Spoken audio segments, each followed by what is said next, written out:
Welcome to both Success and Integrity with Bessi Graham, a podcast dedicated to established business leaders like you, ready to bring more meaning into your life in a way that strengthens rather than threatens the financial stability of your business. I'm your host, Bessi Graham. I've worked with business owners, governments, and large funding bodies like the United Nations for over 20 years to bring doing good and making money back together. So let's unpack why you don't have to choose between experiencing success or having integrity in your life.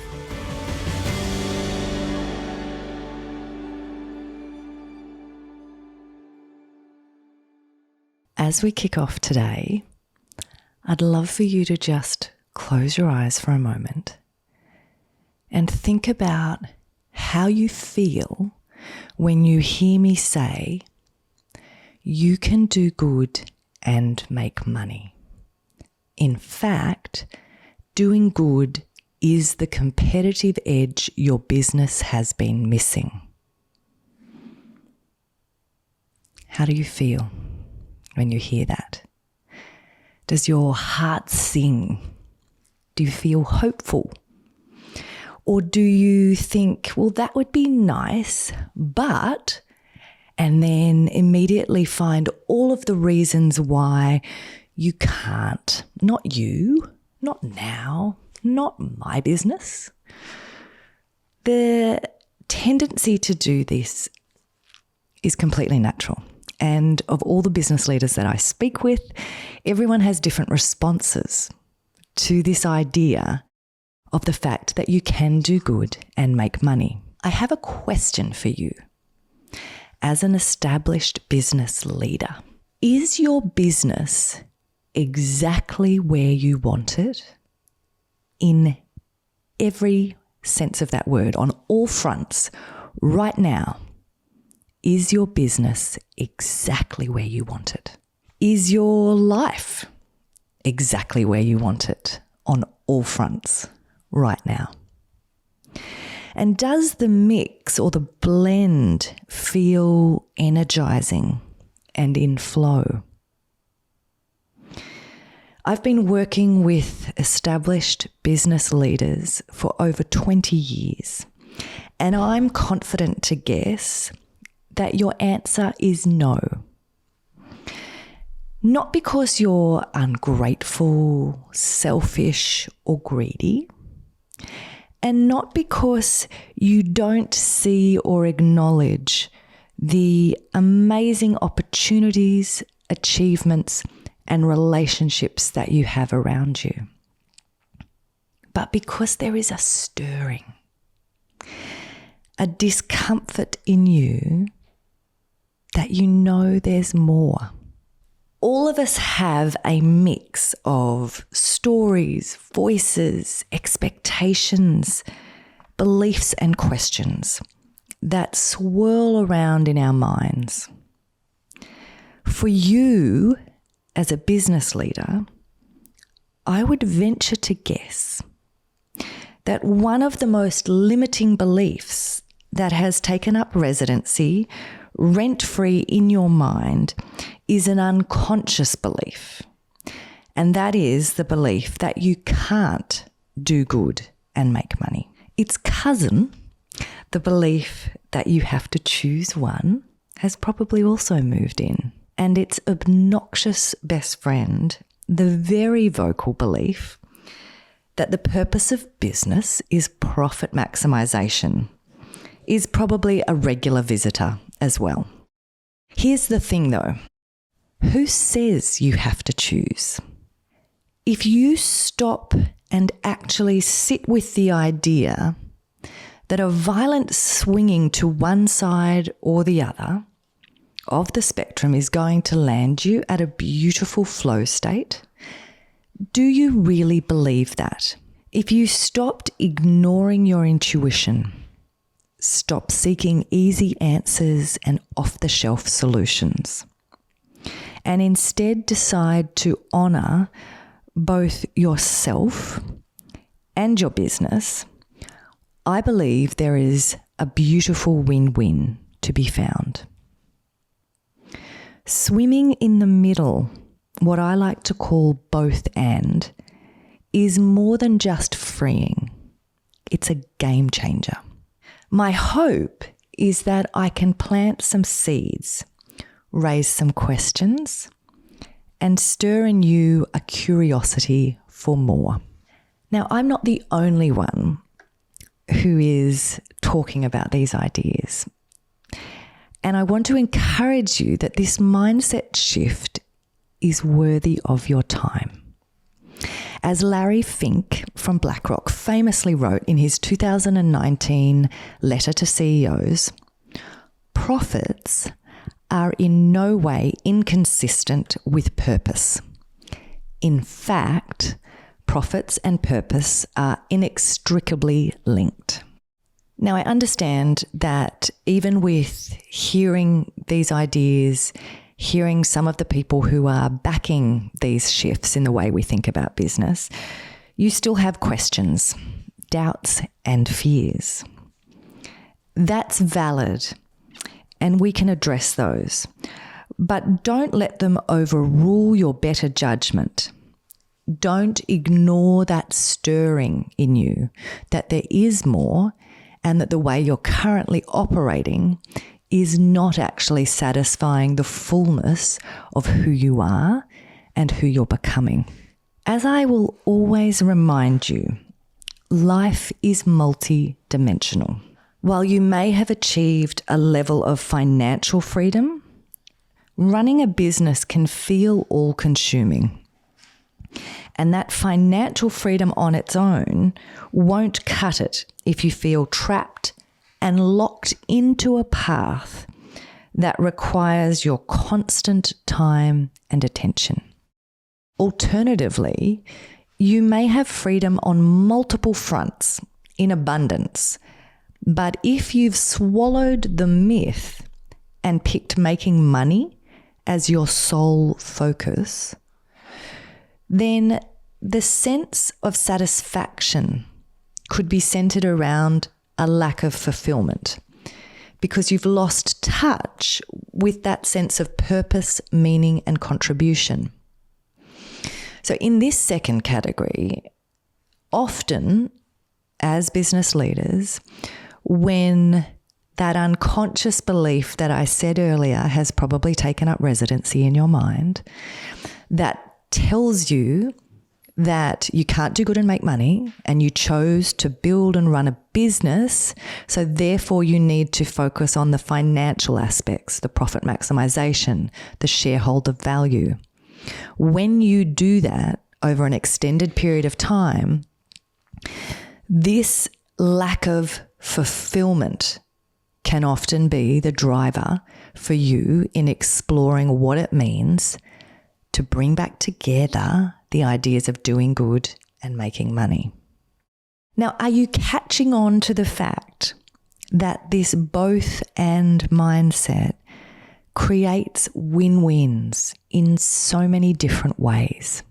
The ability to do good and make money. The ability to connect your business strategy to what you actually care about.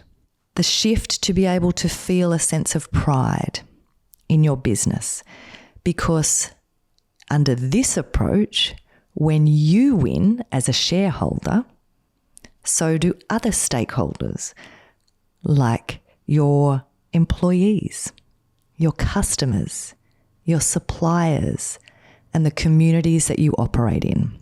There's also the win of this new sense of clarity that can inform your decision-making and result in more alignment. So let's focus in on how you can connect your business strategy with what you care about. I want to ask you a few questions on both the business side and the personal side. First up, let's start with the business. What are the business goals that you have set for yourself this year? If you have the ability to write them down, great. If you're driving or walking, no worries. Just think about this for a moment. When thinking about your business, what are those big main goals that you've set for this year? Now, when you think about your business, how would you like customers to describe your business? And as you think about this, I want you to come up with more of those sort of descriptive words, how you want them to feel, the words you'd want them to use if they were talking to others about your business, or if they were in a conversation with your team and explaining what that experience had been to work with you. So how would you want your customers to describe your business? Now we're going to shift gears and look at the personal side. When you think about your personal goals that you've set for this year, what were they? What are those big goals that you have set for yourself as an individual? Just think about those, bring those to mind. And now, thinking about the personal, how would you like your family and friends to describe you? When it came to the business, you thought about those ways that you want the customers to describe your business. But on the personal front, with friends and family, how would you want them to actually describe you? You can get to that answer however you like. Some people find it helpful to think about what would you want people that you love and care about to say about you at your funeral. If you don't like that approach, that's fine. Just come back to, again, some of those descriptive words, how someone might talk about the way you make them feel, how someone might describe the ways you behave or what you value. And you don't need to be trapped into just how you think they would describe you. I want you to think about how you would like them to describe you. As you now reflect on your answers to those two questions in each category of both business and personal, I want you to think about and draw out, were there any synergies, overlaps, or opportunities where your mind starts to realize, ooh, we could connect aspects of my business strategy with who I am as a person, what I care about, how I want to show up in the world. Equally, maybe as you look at those two areas of business and personal, there might be some conflicts, or there might be some things that are at odds with each other. For example, it may be that some of those goals you've set for yourself on the business side may actually be at complete, loggerheads or in conflict with the ways you want your family and friends to describe you. Because in order to achieve those goals, they may require such a single-minded focus and a time-consuming element of you as the business leader that they will cut into and be at odds with who you want to be on the personal side. At this point, don't judge it. Don't feel stressed about having to come up with a solution yet. I just want you to think about, what do you see when you compare these two categories? And then I want you to also try to identify, are there any areas where there's curiosity or a spark in there that might hint at what you care about? That could be a starting point to connect up your business strategy with that broader, bigger, more fulfilling sense of purpose and contribution. Now, this is a much bigger exercise, and obviously if I was working with you one-on-one, we would spend a bunch of time here. But asking these questions and just sitting with them for a moment is an incredibly worthwhile and powerful exercise, because at least at a surface level, you will no doubt start to spot some things there in one of those categories that I just talked about, whether it is around those pieces of synergies, overlaps, opportunities, whether it's aspects around conflicts and things that are at odds that you now need to just sit with and reflect on a little bit more, or whether it's in that category of these sparks, the curiosity, the hints of where you might begin to connect up your business strategy with what you care about. Now, I want you to remember that alignment, authenticity, and consistency between your values and your business decisions not only creates a more satisfying outcome for you, it resonates with your team and your customers. When people can see a logical connection between your contributions in the world and your core business, that is a powerful thing. And it is experienced by people as a far more authentic and genuine expression of who you are and who your business is. So the authentic alignment between your words and deeds is going to be far easier to achieve if you've done this work and exercise and done the thinking to bring out and draw back together these connections between the business strategies and the personal aspects of what you care about and want to contribute to. So don't just talk a big game, back it up. And in order to back it up, you have to have the clarity and insight, which is part of why I am going to continue to ask you questions, get you to sit with and grapple with things that may feel uncomfortable or frustrating, but that ultimately are the foundations on which you will then be able to build the type of business that creates both the freedom and the fulfillment that you're looking for. So while this approach taps into those aspects of being great for you, great for your customers and your employees, it's not just for you, your team and your customers. It's not just you who are going to win when you operate from a place of alignment. Guess who else is more focused on this now than ever? Investors. McKinsey put it perfectly when they said, thriving businesses concerned with long-term horizons fuel a virtuous cycle. They create jobs, increase tax revenue, and raise standards of living. ESG, as in environmental, social, and governance, helps generate wealth, and wealth is not a fixed pie. So when we think about investors in this way, and we think about that description we just heard around McKinsey talking about what's generated by taking this approach, and specifically looking at it related to backing up the approach through a solid environmental, social, and governance sort of approach or mindset.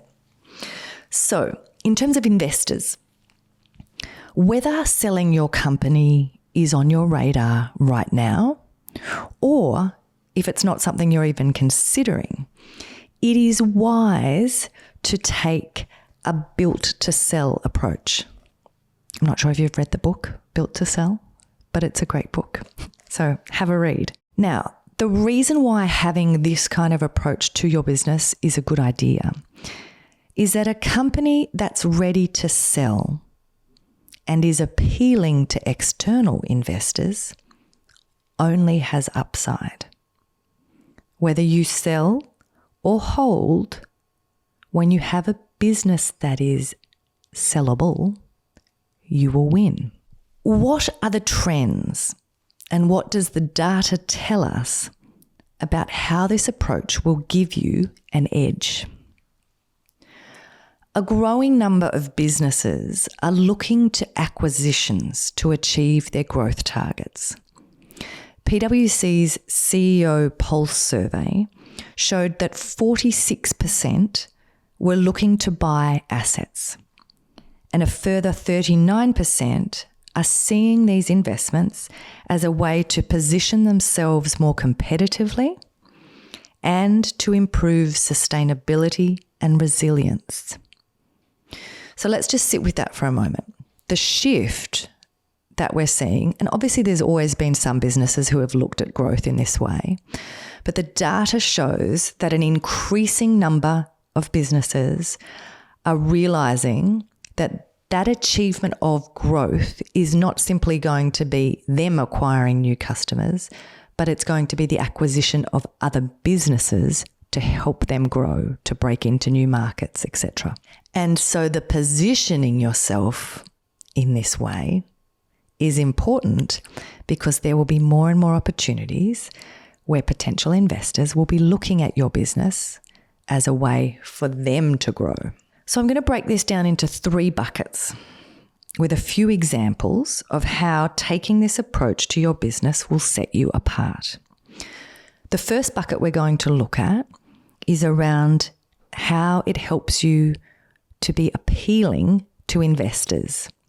And when we get into this category, I'm going to remind you again then, but I want you just to remind yourself that as the business owner, you are an investor. Often we forget that and don't think about or behave as an investor would in our own businesses. But I want you to, when we talk through this aspect about being appealing to investors, I want you to remember that you are an investor. The second bucket I'm going to talk to you about is around the idea that shareholders do win as well in this approach. And the third is about the benefits at the time of sale. So, first bucket, how it makes you appealing to investors. There's a whole bunch of things we could talk about in this category around why taking this approach, why shifting your mindset to have a both and mindset, why beginning to break down that unconscious belief that you can't do good and make money, and to instead start to see doing good as your competitive edge, will make you more appealing to investors in a few different ways. Here's some of them. The first is that with now decades of track record and evidence to back it up, investors know that taking this approach safeguards the long-term success of your business. You will no doubt have heard me talking about this before when I talk about the aspects around innovation, around thinking differently, around how this approach actually stops you from seeing things as externalities and taking a short-term approach, and instead allows you to think much longer term, allows you to play out scenarios, to reverse engineer back from your goals and see things in a different way. Investors know this, and they know that when you think like this, when you run your business like this, you are safeguarding that long-term success because you are not making decisions that might look impressive now in the short term, but are actually going to fundamentally undermine the sustainability of your business long term. The second piece in this category, which is connected, is that it demonstrates a reduced risk for investors. That might be related to reputational risk, legal risks. It's across multiple different categories when it comes to risk. But again, that shift in your thinking, and not just thinking, the shift in the way you run the business actually de-risks and makes you more appealing to an investor. The third piece is around building resilience into your business model.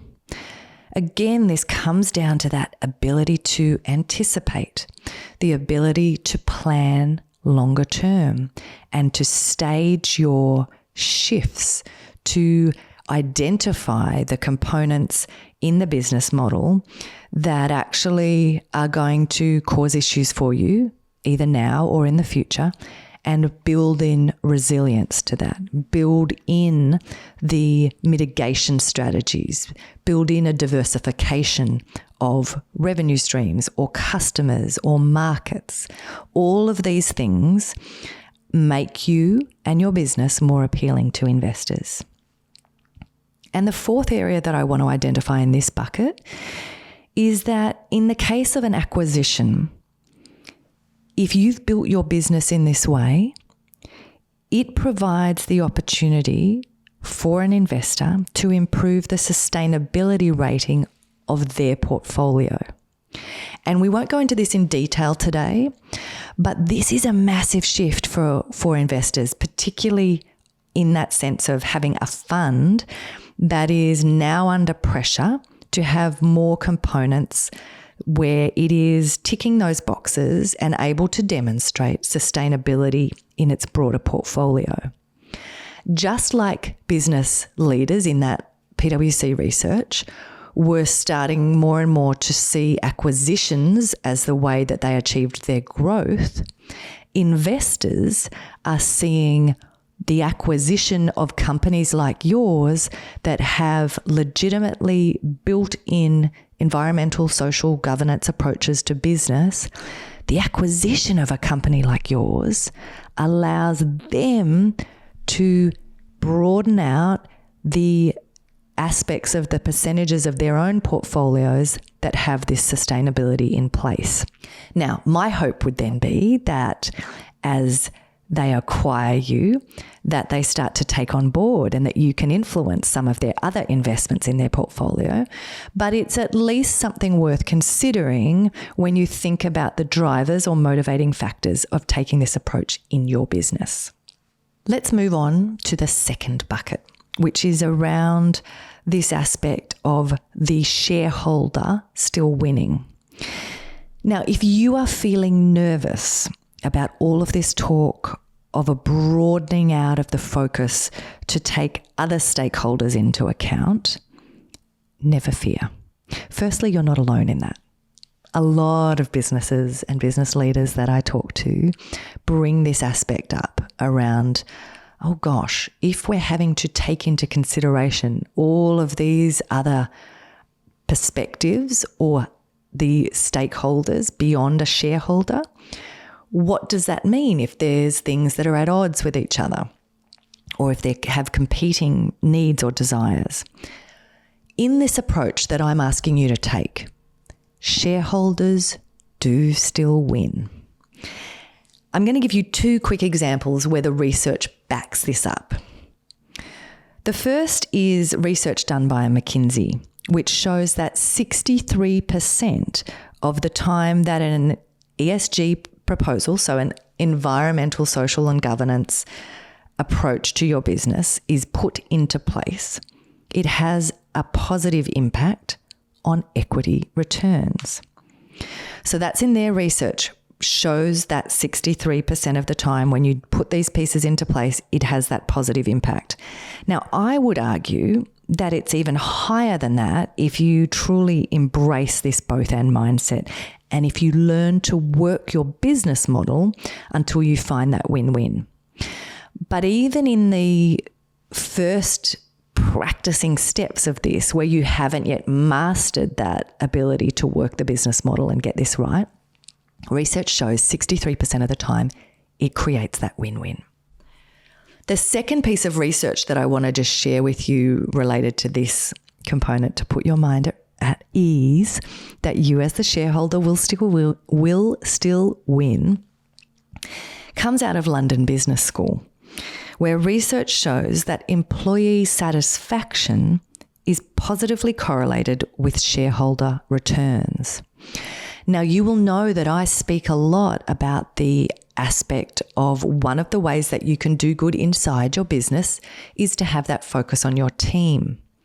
Now, the impacts that are generated by having that kind of response are shown to have a connection around that positive aspect of shareholder returns. The example that London Business School gave when they looked at this was that companies that were featured on Fortune's 100 Best Companies to Work generated 2.3 to 3.8% higher stock returns per annum than their peers. So again, the aspects, when I talk about a business model and explain to you the components of where your employees or team having more of that sense of satisfaction, purpose, being proud to work for your company in terms of brand association, all of those pieces that go on inside your business absolutely impact the front end of your business in terms of the connection to service of customers, and then ultimately the way that that drives revenue into your business. The third bucket that we're going to look at to give you a little bit more meat on the bones around how this will play out practically for you in your business is specifically around the benefits at the time of sale. So if you do get to a point where you want to sell either the whole business or part of your business, then there are two key benefits at the time of sale that play out in research that show that both a higher valuation and a quicker sale are possible in terms of the deal times for companies that have embedded, quantifiable and tracked approaches to solid environmental, social and governance principles. So let me tell you those two things again. Research shows higher valuations and quicker deal times. Now, when we look at what goes on when you actually get to that point of wanting to sell, the confusion and how difficult it is to agree on a valuation is a big factor. So when research shows that you will have a higher valuation if you do this, that's a pretty good motivating factor. Part of why you get to that place of a higher valuation comes back to the pieces we looked at in the first bucket around what makes you more appealing to investors when you take this approach. It's all of the aspects around it demonstrates your rigor in thinking. It gives an investor more confidence in the data that you have. It takes away many of those aspects around the risk that is in other businesses that are still treating as externalities, things that are going to actually impact the bottom line of the business. So your increased valuation comes down to that level of confidence that you are giving an investor. And that transitions you into that second piece around the speed of the deal. Now, deals and due diligence are an exhausting and very detailed process when you get to that point of wanting to sell a business. And so the ability to speed that up by having these pieces in place is a pretty major thing. And again, it speeds things up because in a due diligence process where your organization has these aspects really embedded, they're not token, they are quantifiable, they are embedded in the way you do business, and you have the data measurement to back it up, you will massively speed up the approach around due diligence and therefore the time it takes for a deal to occur. So that's the three buckets. And as we wrap up, I want to take you full circle and go back to that first question I asked you. So, if you're able to, unless you're driving, don't do it then, close your eyes with me again. And given what we've just talked about, how do you feel now when you hear me say, you can do good and make money? In fact, doing good is the competitive edge your business has been missing. Are you starting to feel more confident?